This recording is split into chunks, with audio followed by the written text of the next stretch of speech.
بسم اللہ الرحمن الرحیم۔ شروع اللہ کے نام سے جو بڑا مہربان نہایت رحم والا ہے۔ اے محبوب تیرے ہی لیے حمد ہے کہ تو نے پیدا کیا تو درست پیدا کیا اور قضائے قدر بنائی تو موت دیتا اور زندگی بخشتا ہے، بیمار کرتا ہے شفا دیتا ہے، تو بچاتا ہے اور آزماتا ہے۔ عرش پر تیری حکومت اور ملک تیرے قبضہ قدرت میں ہے۔ اے محبوب مجھے اپنے لشکر میں قرار دے کیونکہ تیرا لشکر ہی غالب رہنے والا ہے۔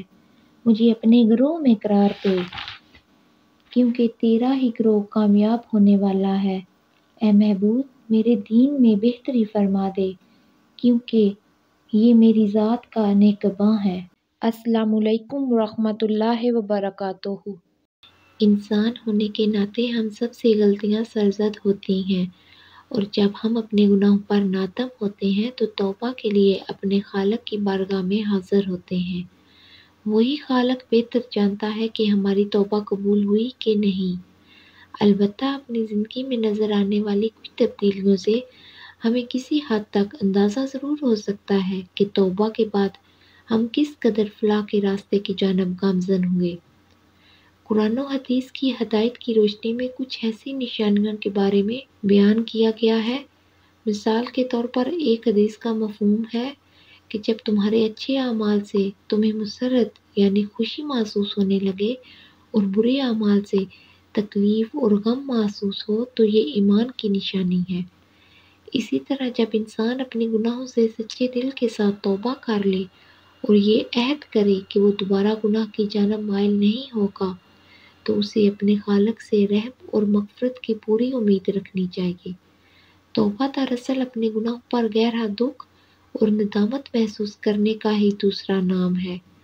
جب انسان اپنے طرز عمل کو بدلنے کے لیے بے قرار ہو جاتا ہے تو یہ اس بات کی نشانی ہے کہ پروردگار نے اس پر کرم کر دیا ہے اور اسے ہدایت کا راستہ دکھا دیا ہے۔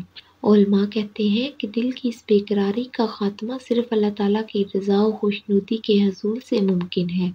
اگر احساس، ندامت اور توبہ کے بعد آپ کے دل کو قرار نصیب ہو جاتا ہے تو علماء کے نزدیک یہ اس بات کی علامت ہے کہ پروردگار نے آپ کی توبہ قبول فرمائی اور آپ کے دل کو اطمینان بخش دیا ہے۔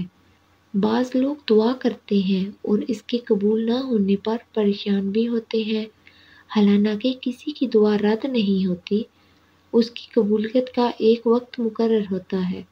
سورۃ بقرہ میں اللہ تعالیٰ کا فرمان ہے، جب میرے بندے میرے بارے میں آپ سے سوال کریں تو آپ کہہ دیں کہ میں بہت ہی قریب ہوں، ہر پکارنے والے کو قبول کرتا ہوں، اس لیے وہ مجھے پکارے۔ لوگوں کو بھی چاہیے وہ میری بات مان لیا کریں، مجھ پر ایمان رکھیں، یہی ان کی بھلائی کا باعث ہے۔ احادیث مبارکہ میں دعا کی قبولیت کے کئی اوقات کا ذکر کیا گیا ہے۔ حضرت ابو ہریرہ رضی اللہ تعالیٰ عنہ سے روایت ہے، حضرت محمد صلی اللہ علیہ وآلہ وسلم نے فرمایا کہ انسان اپنے رب کے سب سے زیادہ قریب سجدے کی حالت میں ہوتا ہے، اس لیے سجدے میں دعا کثرت سے کیا کرو۔ حضرت سہل بن سعد رضی اللہ تعالیٰ عنہ سے روایت ہے کہ حضرت محمد صلی اللہ علیہ وآلہ وسلم نے فرمایا، دو دعائیں رد نہیں کی جاتی، ایک اذان کے وقت، دوسری بارش کے وقت۔ حضرت انس بن مالک رضی اللہ تعالیٰ عنہ سے روایت ہے کہ حضرت محمد صلی اللہ علیہ وآلہ وسلم نے فرمایا، اذان اور اقامت کے درمیان کی جانے والی دعا رد نہیں کی جاتی۔ لوگوں نے پوچھا کہ یا رسول اللہ پھر ہم اس وقت کیا دعا کریں؟ تو آپ صلی اللہ علیہ وآلہ وسلم نے فرمایا، اللہ تعالیٰ سے دنیا اور آخرت کی عافیت مانگا کرو۔ حضرت ابو ہریرہ رضی اللہ تعالیٰ عنہ سے روایت ہے کہ حضرت محمد صلی اللہ علیہ وآلہ وسلم نے فرمایا، جب امام آمین کہے تو تم بھی آمین کہو، کیونکہ جس کی آمین فرشتوں کی آمین کے موافق ہو جائے گی تو اس کے پچھلے گناہ معاف کر دیے جائیں گے۔ جب امام غیر المغضوب علیہم ولا الضالین کہے تو تم آمین کہو، اللہ تمہاری دعا قبول کرے گا۔ اسی طرح حضرت ابو امامہ رضی اللہ تعالیٰ عنہ سے روایت ہے کہ حضرت محمد صلی اللہ علیہ وآلہ وسلم سے پوچھا گیا کہ کون سی دعا زیادہ قبول ہوتی ہے، تو آپ صلی اللہ علیہ وآلہ وسلم نے فرمایا کہ رات کے آخری حصے میں اور فرض نمازوں کے بعد مانگی جانے والی دعا قبول ہوتی ہے۔